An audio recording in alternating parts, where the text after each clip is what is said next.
Hello, everyone. Welcome to Durrett's Take. Let's get started. So, my last podcast, as you know, I went over my one phrase in summer for each NFL game. I realized I forgot to do the Monday Night Football game, which is pretty spectacular. So, for the Ravens and Raiders, I have Viva Las Car. With an inexperienced group on the offensive line, and the secondary on the defense being bad, and I would say no really true. I mean, you have Waller obviously, but you don't really have a number true one wide receiver. You have a bunch of twos and threes, kind of like what Baltimore has. Um, with all of that, Carr led his team to an overtime victory. Only had 37 seconds just to get into overtime, and then once he got into overtime, led them down the field. Wide receiver didn't make the play shot on the ball, but then when he got the next chance, he led his team for a touchdown. So if you're a Raiders fan, this is very encouraging for you because now you get a nice home win with actual fans there to start the season. But in a tough division, you need all the breaks you can get, and they got one. I still think they're last in the division, but like I said, if you're Raiders fans, there's good things you saw. Now, as for the Ravens, I hate to say this, but you remember how the 49ers last year just had so many injuries that despite all the talent, they just didn't do much? I feel like that may be the case for the Ravens this year. They just have so many injuries, not just the three running backs being out, and then Marcus Peters being out. I think they had another injury, they have another offensive lineman being injured, and then the offensive line in general is just garbage from what I saw. Credit to Ravens D line. Ravens D line's pretty good. I mean, we all joke about the Ravens defense, but that's not something to joke about with them. Is their D line. But I feel like this is, and then with the tough division, Pittsburgh, Cleveland, obviously, and then Cincinnati. Plus, the AFC in general is just a tougher conference than the NFC is. I just feel like it wouldn't shock me at all if Ravens. I mean, all their injuries are just too much to where they actually miss the playoffs because of all this. That's something to consider if you're a fan there. Now, some week 2 of college football season is behind us now, and I want to go ahead and reveal my top 5 takeaways of week 2. 1. Ohio State is not playoff bound. As you know, if you watched my podcast last week, I did not expect Oregon to keep this game close, let alone win. Without their best defensive player and only beating Fresno State by a touchdown at home, I had the right to be skeptical, but man, Oregon was just so good and dominated, rushed for over 200 yards. It looks like Oregon is maybe that type of team where they're not going to blow most teams out, but just, play competitive and physical and keep a lot of one score, maybe two score type of games there. So maybe that's why they, only beat Fresno State by touchdown. And maybe they are good. I think jumping all the way to 4 is a little bit premature. I'm not sure they're that good because I do think they'll lose at least once this year. They're not going to run the table by any means. But if you're an Oregon fan, it's good for you. But anyways, I truly think that both Bama and Georgia will be in the playoffs. And then let's say Oklahoma runs the table and gets in, and they should run the table at the Big 12 at this point. So that's a 3. Now, like I said, I don't think Oregon will run the table, but let's say you have a 12-1 Ohio State team, Big 10 champs, versus an Oregon 12-1 Pac-12 champion, or even UCLA 12-1 Pac-12 champion. I feel like you got to go roll with that over Ohio State there, because I feel like they're both the Pac-12, especially if it's Oregon, the tiebreaker there. But even if it's like UCLA for something, I just like what I see in the eye test and all that. But then also let's say the Pac-12 gets themselves out of it, so it's 12-1 Ohio State Big 10 champ versus Clemson 12-1 ACC champ. I know the ACC is weaker than the Big 10, but I probably actually lean towards taking Clemson there because they actually have a better loss there. They only lost by a touchdown to a top 3 team in Georgia versus Ohio State, where they lost by a touchdown at home, not a neutral field like Clemson, but no, at home at a team at the time where they were just number 12. And I think they'll fall back to like at least 8, if not a little bit more after that when the season's all said and done. So if you're a Ohio State man, you just have to hope chaos happens in both the Pac-12, Big 12, and ACC because it's not looking good. But then also you have to win the rest of your games. 2, Iowa might be the best in the Big 10. Iowa State showed they're vulnerable, especially on defense. Iowa's a very good defense, unlike Ohio State this year so far. Penn State showed against Wisconsin they can easily be had because they don't score a lot against good defenses. Michigan we know is not clutch.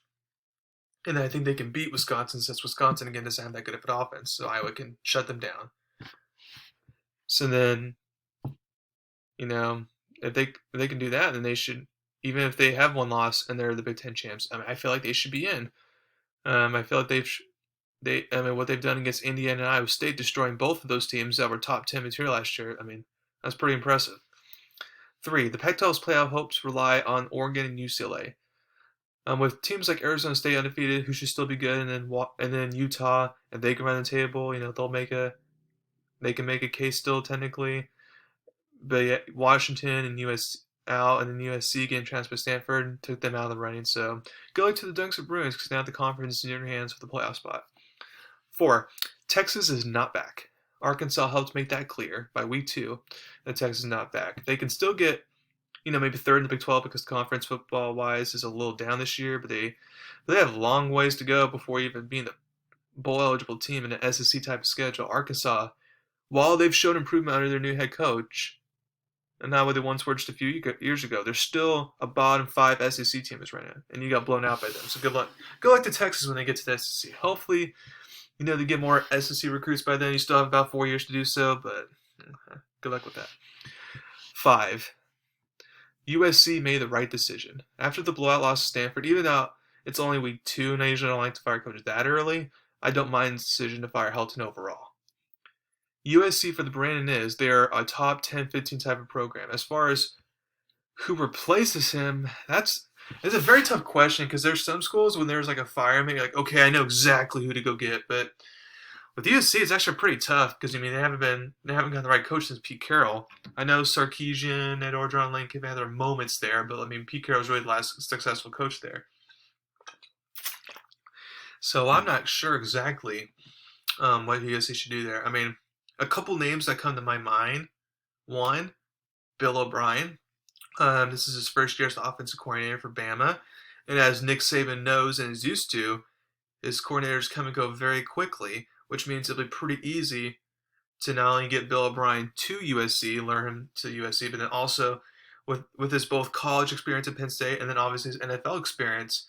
I don't give him ownership and all that. He's shown he's not a good general manager or owning things, but he's shown at both levels he's a very good coach, especially on offense. He made Deshaun, obviously Deshaun Watson could be good without him, but he made Deshaun Watson look pretty good. And then Penn State had a better offense with Bill O'Brien than it has for the most part with James Franklin, in my opinion, except the year that Saquon Barkley was there and all that. So I feel like Bill O'Brien's actually a perfect candidate to go after. Another one that comes to mind is Hugh Freeze from Liberty. If you remember, in SEC County, back in Ole Miss, Hugh Freeze, I know there's this, the academic scandals or whatever it was, off the field issues and stuff like that. That's something to consider, obviously, because you don't want to have that be a problem. But, he's coached 3 years at Liberty so far, and that hasn't been a problem for them. So if it's not a problem for them, then I don't think it should be a problem for USC. But in the SEC, with Ole Miss, he was able to beat Nick Saban multiple times, finish, top 10, 15 multiple times, get to multiple, New Year's 6 bowl games. So he's shown he can produce in a tough conference. So if he can do that for Ole Miss and the SEC, imagine how easier it could be for him in the Pac-12 to do it. And then you have to think this.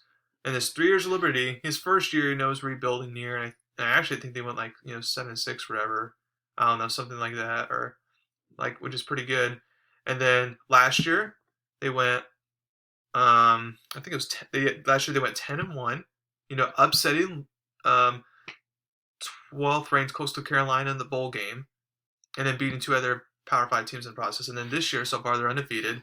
So basically, when you take last year and then this year combined so far, he's only lost 1 game. So he's shown that he can be able to recruit no matter school, because Liberty, they have no football history whatsoever, and it's actually a tough recruiting area to recruit because they have high standards as well, as other schools. So the fact that he not only did it at Ole Miss, but he was able to do it at a small FBS program like Liberty, he showed okay, he can do it there and he can do it there, and he probably can do it at USC as well. So that's something to consider there.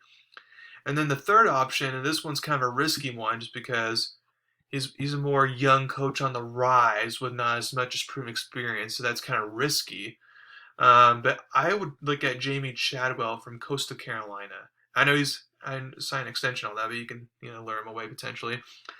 Coastal Carolina just became FBS. I think it was 5 years ago, and after the first couple seasons of stinking, like one would expect they would, coming from FCS to FBS.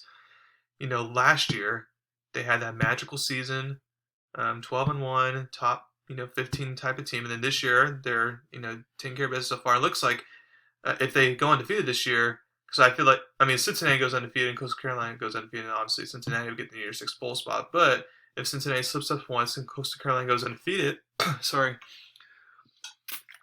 I feel like Coastal Carolina will get to the New Year's Six bowl game this time, unlike they did last year, which was Cincinnati.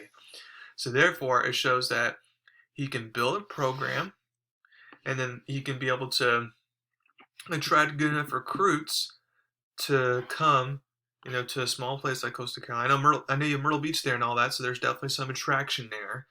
But and obviously California has attraction, so maybe he can help in that regard, because you got to have someone who's, I feel like, can fit that California mold type of thing. So maybe Jamie Chadwell. I'm not saying he should be the first person to be hired, but that's something to take a look at if I were them. And of course, there's been other names to throw around that haven't surprised me, but those are kind of like the three top names that come to my mind for that. And then also, real quick, on Friday, it was official that BYU, Cincinnati, UCF, Houston are all in the Big 12 now. BYU joins in 2 years. Expected that the other three will join in 2 years and pay the buyout fee for the American Conference, but we'll see. As I stated last week, this does not replace Oklahoma and Texas, but this is the best thing that they could do for their conference. BYU is like Notre Dame as far as Power 5 level team goes. National brand, international brand, all that. Played, former independent, played really good sports, a good program, high academic standards and all that. Religious program. And then you take in three really good G5 programs, because UCF had those couple years where they were in the New Year's Six bowl game. Now Cincinnati has taken kind of that from UCF. UCF's still good football program, but then Cincy's kind of taken that from it. And also Cincinnati has had a historically good basketball program. And then Houston, while they're kind of mediocre right now, they've shown stability to have good football programs, but not like that, but they're a very good basketball program. They're usually top 10, 15 caliber every single year. They were just in the Final Four last year. So if I'm the Big 12, this is the best you can do, and it helps recruiting wise, because now Florida, a top 3 recruiting state, now we can go there and get some recruits like the ACC and SEC have the luxury of doing, or Ohio. Now we can go steal recruits from there, because that's a top 5 state for recruiting, since that's where Big Ten country is. And then Utah, there's actually good recruits there. Let's do that, expand our market to the west versus just being kind of southern centralized. So I like everything about it. Obviously, the basketball wise, it's the best conference out of all the conferences. So, and then football goes, it's still going to be a Power 5 conference. While it's not the SEC or Big Ten by any means, I feel like they can still be on the Pac-12 ACC type of level. Whether that's that top dog like Clemson or Oregon something or not. Well, thank you very much for listening to my podcast today. Please subscribe to my channel and learn about me. Thank you very much, and you'll have a wonderful day.